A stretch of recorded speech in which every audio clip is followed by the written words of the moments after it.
news update on top accolade news. The headlines. Le Pen denounces court ruling as witch hunt. Australia's opposition Liberal Party abandons full-time office plan. China condemns US tariffs as economic bullying. Canadians advised to comply with US border scrutiny. In politics, Le Pen denounces court ruling as witch hunt. Marine Le Pen, leader of France's National Rally, has branded a court ruling banning her from office for 5 years a witch hunt. She vowed not to back down after being found guilty of embezzling £2.9 million in EU funds between 2004 and 2016, a verdict she's appealing. RN Party President Jordan Bardella condemned the ruling as a direct attack on democracy, while French officials emphasized accountability. As Le Pen prepares for a possible presidential bid in 2027, polls indicate a significant divide among her supporters, with many favoring Bardella as a potential alternative. The Paris Court of Appeal is expected to rule on her appeal by summer 2026. Still in politics, Australia opposition Liberal Party abandons full-time office plan. Australia's opposition Liberal Party has abandoned its plan to mandate full-time office returns for government workers, a decision influenced by rising support for the incumbent Labour Party ahead of the May 3rd election. Liberal leader Peter Dutton admitted the party made a mistake and apologized for the proposal, which had been criticized for potentially increasing commuting costs during a campaign focused on cost of living issues. Labour seized the opportunity, arguing that the policy failed to consider modern family dynamics. Recent polling indicates a near tie between the two parties, with Labour gaining traction in swing seats as voters react to the Liberals' initial work-from-home restriction. This shift marks a pivotal moment in a tightly contested election landscape. Shifting focus to economy, China condemns US tariffs as economic bullying.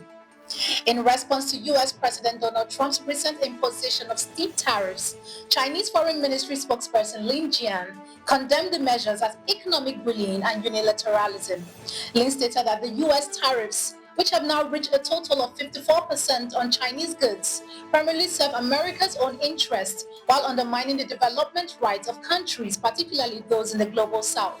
Lin emphasized the need for genuine multilateralism and urged nations to reject protectionist policies.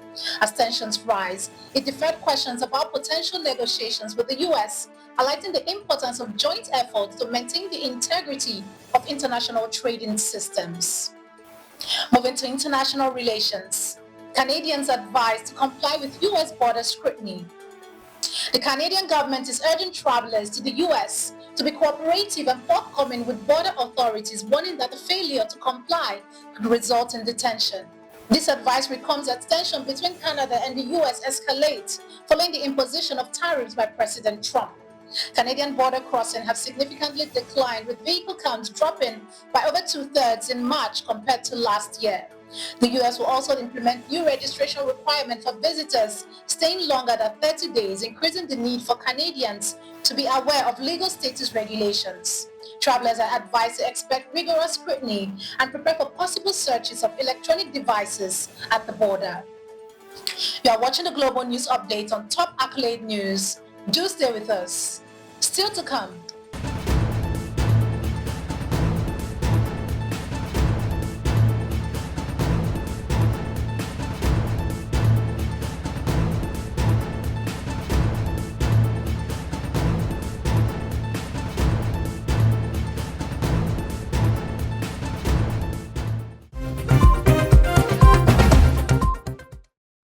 Thanks for staying with us. Insecurity. New Zealand announces $5 billion defense spending boost. New Zealand Prime Minister has unveiled a significant boost in defense spending, committing approximately $5 billion over the next 4 years. This increase aims to nearly double defense expenditure to 2% of GDP within the next 8 years, reflecting the country's response to growing global tensions. At a press conference discussing the defense capability plan, the Prime Minister emphasized that there is no prosperity without security, highlighting the critical role of defense in ensuring the nation's economic stability. Today is a major day for our national security and economic prosperity. I've always been clear that my primary focus is the economic performance of New Zealand. However, there cannot be prosperity without security, and defence is one vital component of that picture. And that's why we've released a multi-billion-dollar plan for a modern, combat-capable New Zealand Defence Force and lifting our defence spend to 2% of GDP over the next 8 years. The plan includes investment to enhance military capabilities, such as acquiring uncrewed aerial systems, replacing aging helicopters and extending the life of frigates. The initiative follows New Zealand's first national security review in 2023, which called for stronger military ties with Indo-Pacific nations to address challenges posed by climate change and strategic competition with China and Russia. Moving to conflict. Russian ministry accuses Ukraine of targeting power infrastructure despite truce. The Russian Defense Ministry announced on Monday that Ukraine launched 6 attacks on Russian energy infrastructure over the past day, despite a US-brokered moratorium on strikes against energy facilities. The ministry reported that Ukrainian strikes targeted power facilities and electrical substations in Russia's region, as well as the Ukrainian regions, which are under Moscow's control. The situation highlights the ongoing tension, with Ukraine previously accusing Russia of similar violation since the moratorium was established. In entertainment, FKA Twigs cancels tour due to visa issues. British singer FKA Twigs has announced the cancellation of her upcoming live shows, citing ongoing visa issues as the reason. Expressing her devastation on Instagram, Twigs emphasized her excitement for the performances and her disappointment in letting fans down. The cancellation affects 9 tour dates through June 25th, including appearances at the Art Ceremonial Festival in Mexico City and Coachella later this month. Following a tragic incident at the festival where a metal structure collapsed, the festival's day 2 was also suspended. Twigs is actively working to reschedule her shows in major cities like San Francisco, New York, and Chicago, and encourages ticket holders to check their point of purchase for refund information. Now in sports, Harry Brook named New England T20 and ODI captain.